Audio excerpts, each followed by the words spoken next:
September 7th, 19... Nah.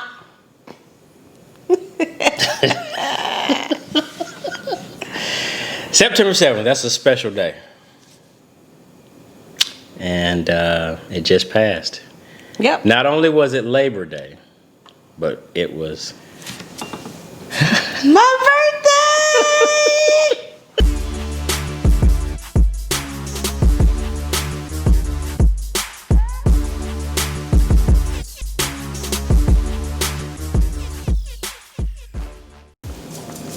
Hey, what's up, everybody? This is Otis. This is Brante. And welcome to Robinson House TV, the show where we talk about God, family, marriage, whatever comes up. So today, we're talking about your birthday and a couple of other things. Yep. So you just celebrated a birthday, September 7th. Mm-hmm. How do you feel? Amazing. Good. Good, because we're praying that the Lord allows us to live a lot longer. And so we can enjoy life together, okay? I definitely feel the knees aching a little. Just a little bit, you know. Not able to jump around and do insanity like I used to. Who wants to do insanity at any age? I do. I want to be able to move around. Nah, I commend you for jumping when you did jump. So. Give me a bike that doesn't move. Oh, I like the bike too. Yeah, there you go. Yeah. So, cool. So, you celebrated a birthday, and that's a blessing. Mm-hmm. But what we really want to talk about tonight also is that a few years ago, one of the things that we do is that we put on a marriage conference that we call the One Heart Marriage Conference. And a few years ago, we put the conference on, and we gave everybody, some of our guest speakers that were there, gave out a sheet for the 5 love languages. But it talks about there are different love languages amongst couples. You know, we all have different things that we desire in our relationship, and we have to know each other's love language in order to be able to cater to each other in so many words. And so we took the test, and at that time, my love language was, I believe, physical touch. I like to be touched. I like physical touch. I like to touch my wife. I am a toucher. I am a hugger. Yes. Yes. Men. Me, not so much. I had to work on her. But that was my love language. What was yours at the time? Mine was acts of service. Acts of service. Explain that. What was that again? You want me to wash the dishes or something? Yes. To help me around the house, to do things without me having to ask you to do, to take the trash out. When you see I'm tired, to volunteer to cook, you know, that type of stuff. Iron your clothes, paint the walls, sweep the floor. So that had to be all of 5 years ago or so, maybe, that we took that. And so we decided that, you know, we wanted to see how relevant is the 5 love languages today. And so today, just right before we started this video, we took it again.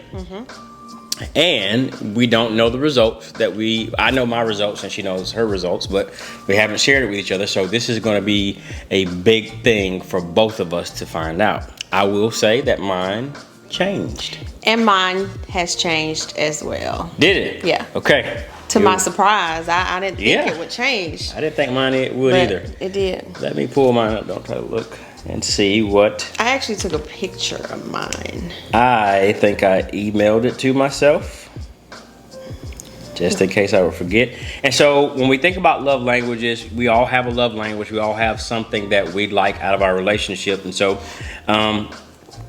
we look for that. The more you know about your spouse, the better off you're going to be as far as being able to cater to them, to be able to serve them, to be able to help them. And so I would encourage you, if you've taken it before and it's been a while, take it again. See, because here's what's happening, I think, is that as we age, as we grow together, we also change into the things that we desire. Now, don't get me wrong. I still love physical touch. I need physical touch. I love to touch, and I love to be touched. Touch me very quick.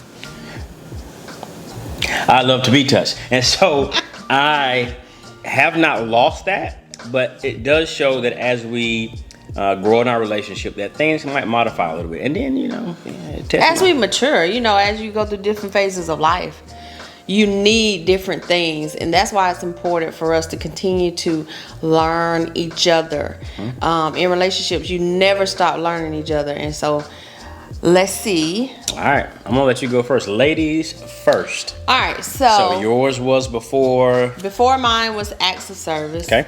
Now mine is quality time. Wow. Is that one? Yeah.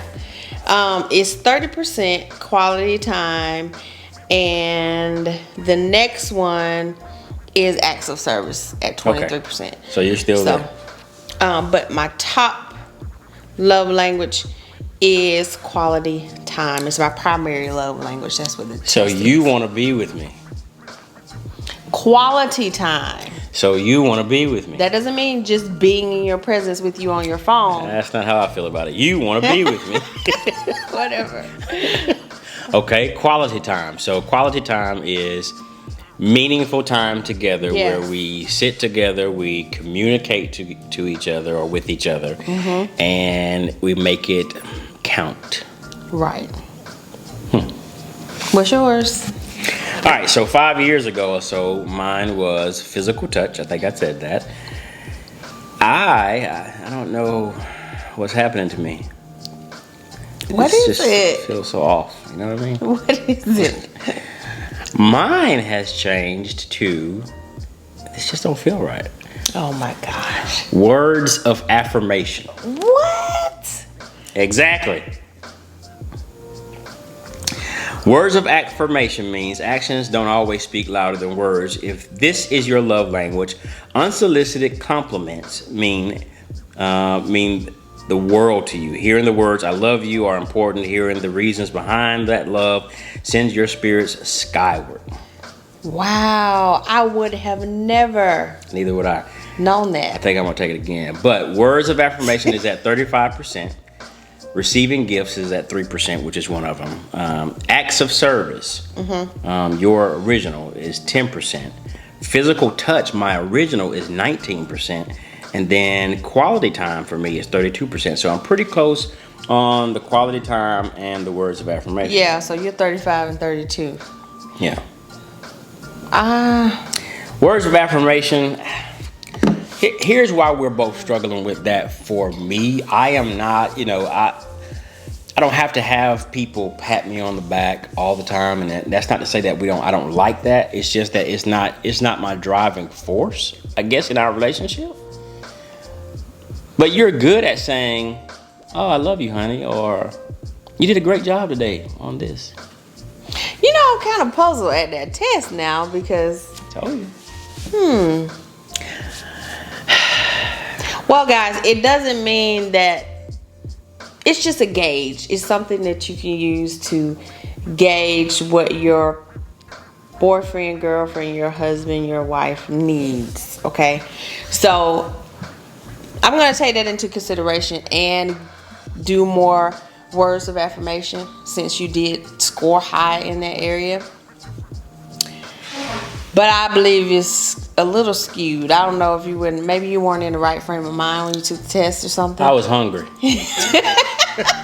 Let's just be real, people. I wanted something to eat, and I was thinking about eating, and so I was like, let me hurry up and get this done. Okay. I don't know. I will say this, that I do believe in the 5 love languages. I believe that when we take it and we are true and honest, and I thought I was being true and honest, which a lot of my questions in this particular test were about compliments versus gifts. So, I don't have to have gifts. I'd rather have compliments versus a gift. Yeah, it was a little different this time, seems like, and it was a Shorter. little more difficult too to answer.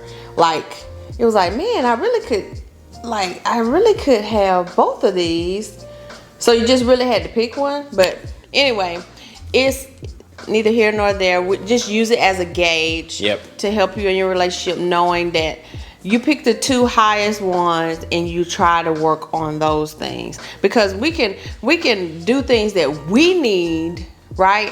But that may not come over well with our spouse because that's not what they need. And so we need to learn how to cater to their needs and not what we think they need. Right. So that's what the test is for you to just know what they need as in your relationship? Yeah, I still, like I said, I believe in the test. I do recall the first one we took. There were a lot of questions. It was a lot of questions. It was like at least like, I don't know, 2 pages worth of questions that were small questions, like then small font, non-font questions or whatever. So, and this was not that many. So, you know, it's a different test, but what I do agree with you that, you know, it is a gauge for how you can communicate to each other. How can you support each other? What do you need to do to help your spouse understand that you're really there for them? So take that into consideration. I encourage you to go out. You can find the 5 love languages online, the test. Yeah, just Google 5 love languages. It's there. It'll come up. And when you do that, take the test and see what you come up as. We'd be interested in knowing, you know, what you get for your results. If you take it, or if you've taken it before and feel pretty good about where you are right now and that you haven't changed, shoot us a comment. Let us know what your love language is, so that we can look at it and compare it with where we are, and be interested to know how that works for you in your relationship. So you're gonna work on words of affirmation for me. So let me start. All right. You are an awesome husband. Handsome, and a great communicator. And I love you so much. I feel great already. And and for you, yours is what now? Quality time. Quality time. You're right here with me, so you should be good to go. I'm good to go. She's good. All right, so thank you guys. I will say that if this channel is blessing you and giving you insight and information, consider clicking the subscribe button and the bell to be notified when we put out new content each week. So we look forward to having you join the Robinson House TV family. Until we talk to you next week, God bless you. We love you, and take care. See you later.